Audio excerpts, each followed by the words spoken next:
Okay, so we're touching on marketing with like politics, local politics.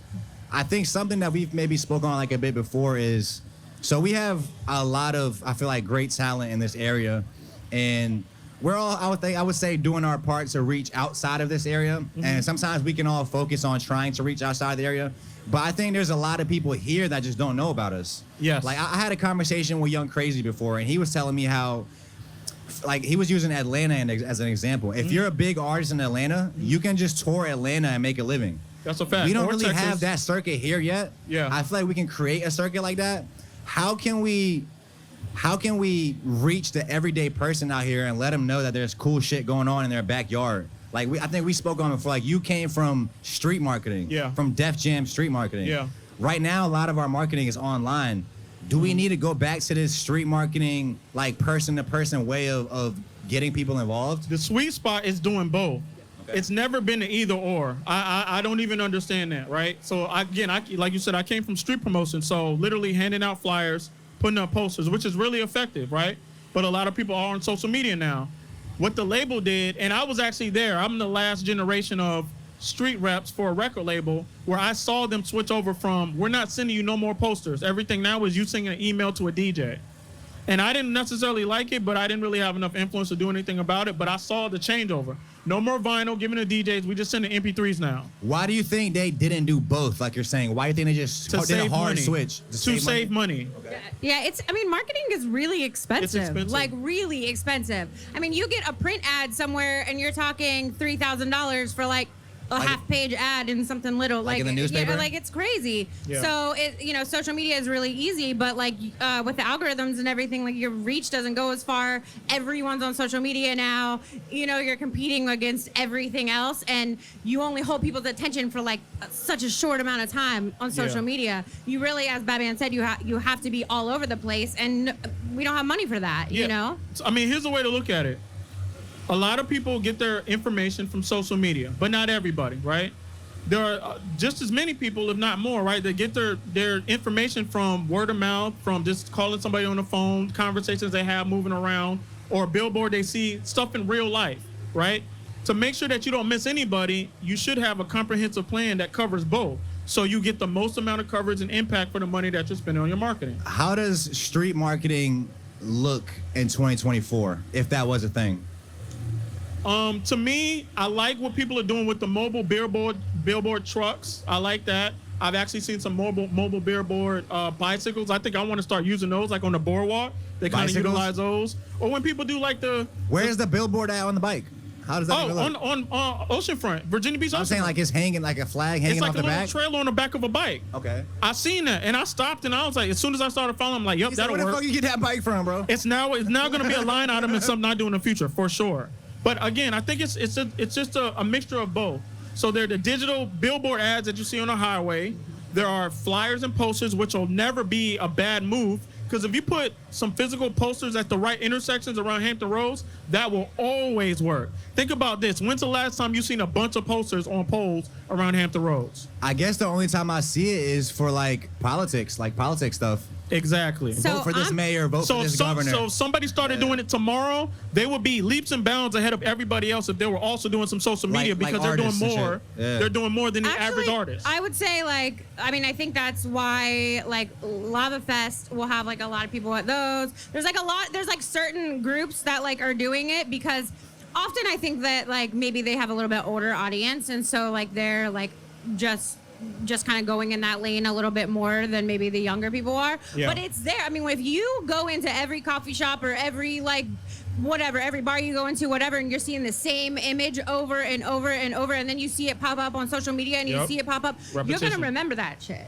you know? And, but not enough like, consistency. Yeah. And it's hard. I mean, it's a lot. You got to have somebody, you got to pay somebody to go, or you got to do it yourself to go post up things over, stop at knock on every door. Can I post this poster? That's a lot of work. It's funny. You'll see like the signs will be like vote for this mayor or vote for this governor. You'll see like one or two. Then it seems like their competition will come and put like 10 in the same spot. Is that like a battle they do? Like, I'm like, where? You can see who got what budget, how many donations for their campaign or whatever. Yeah. I would just hire people to go take other people's signs down. That might be illegal though. Listen, that is illegal politically. Okay. And the street team in the music world, They did that? They used to do that, yes. That's that was a thing. fucked up. And they used to be like really territorial. So if I put my posters here and you work for another record label and you tear mine down and I see it, it might be on. It's on. Because it's like, it's territory, it's prime placement. It might not be another pole I can put some posters. So, yeah, really competitive. Another thing I really wanted to touch on is why art and like creative stuff is important to a city. Like Asa, you guys know Asa Jackson from the Contemporary Arts Network. Yeah. He kind of made me realize how important it was. It's like if you move into a city, you want there to be like fun shit to do there. You want it to be a safe place to raise your family, and you want to be able to have nightlife. You know what I'm saying? Creative things. That's like what ultimately would like bring you there and keep you there. Like with Austin, Texas right now. That's where everybody's moving to. It's like so you want to have these things that are fun for people to do in the city. Like, and I feel like it doesn't take that long. Like Austin, like let's use Austin, Texas as an example. They have like the #1 spot for stand-up comedy right now in the country, or like one of the number ones. And it really only took like a year. All it took is like some of these prime comedians like Joe Rogan, Tony Hinchcliffe to move there, open up clubs, start doing things. Yep. And in like a year or less, it became the hub. So that's why I feel like it's not that far-fetched for us to think that we can do something like that in the 757. That's why like my new position with DNC, I'm really excited about, because what Asa is touching on is economic development. And I've sat in several meetings and stuff with Asa, and he's talking to the right folks. And he's talking to the right folks regionally, which is really awesome. And I props to Asa for that. Because I think, I at least hear it with what I do over and over again, but that regionalism is where we kind of screw up as a whole, because we're too busy competing against city to city. Like, is Norfolk or Virginia Beach better, blah, blah, blah, when we could be all together, and then we could be competing against Atlanta and Austin and all these other places. Also, a side note on that is just we think of our area as fragmented, like 7 cities. Exactly. But if you put it all together, that's what I'm saying. It's a pretty big circuit. That's exactly, like, regionally we're huge, and we could have major impact, and we need to be thinking about how much the entertainment and arts and culture industry can help bring people in, bring tourists in, that then trickles down to our businesses, trickles down to our money for roads, trickles down to our education, trickles down to more safety, so those concerns that are maybe scary in order to have more entertainment and stuff would be, they come hand in hand. You get a little resolve on that whenever you start seeing the income come in, or the revenue come in from the tourism and everything that comes from that. What are some ideas you guys have been talking about in these meetings, in these closed backdoor meetings that we never hear from? I mean, Ace has just been going around really trying to lobby, or you know what I mean, like preach how important that is. And he's a great person to talk to. He has some awesome studies, and I need to look back through some of that. But there's been some crazy studies done. What kind of studies? That's why I'm like, talk to Asa, because he has them, and I need to go back to some of those. Okay. That show what the entertainment, arts, and cultural impact does to a community, to a city. And he's just been really trying to talk to the right people through different economic development offices, the cities, different cities' economic development offices, and then the regional economic development councils, in order to try to get them to understand. Because really, it's trying to convince these older generations how important arts, culture, and entertainment is. For so many years, that was the first thing to cut out.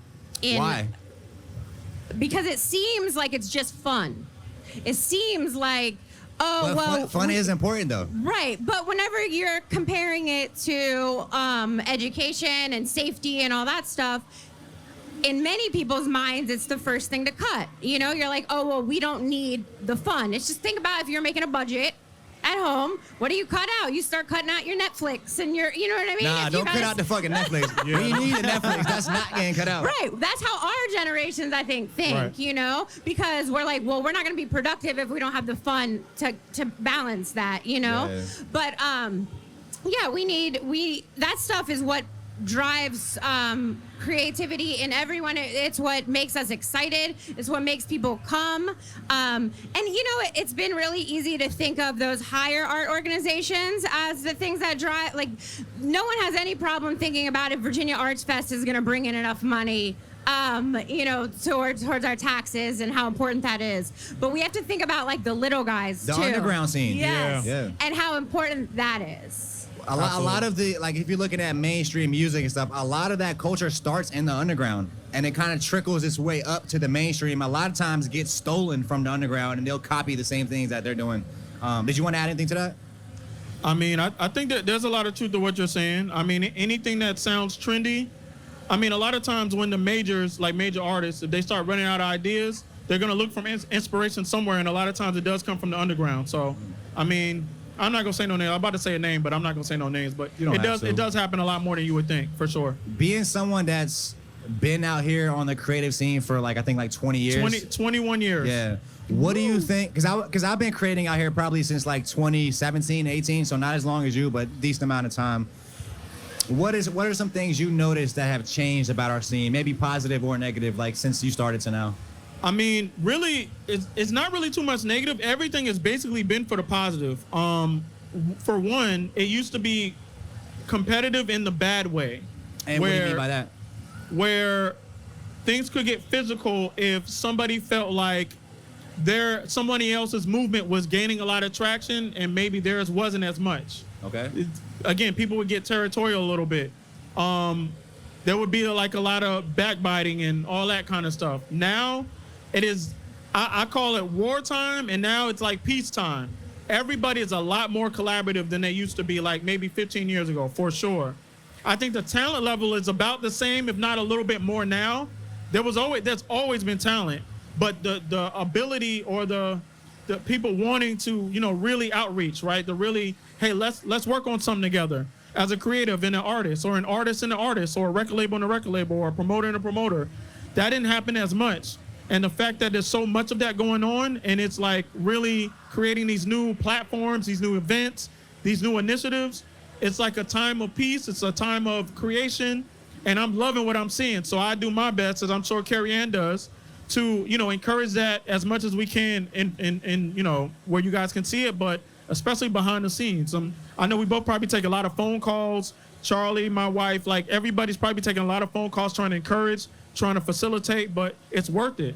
So and I think that, like, from the entertainment industry to our business community to like even our back to the regionalism with our city, like, I always am trying to preach like collaboration over competition, because that's really where we grow.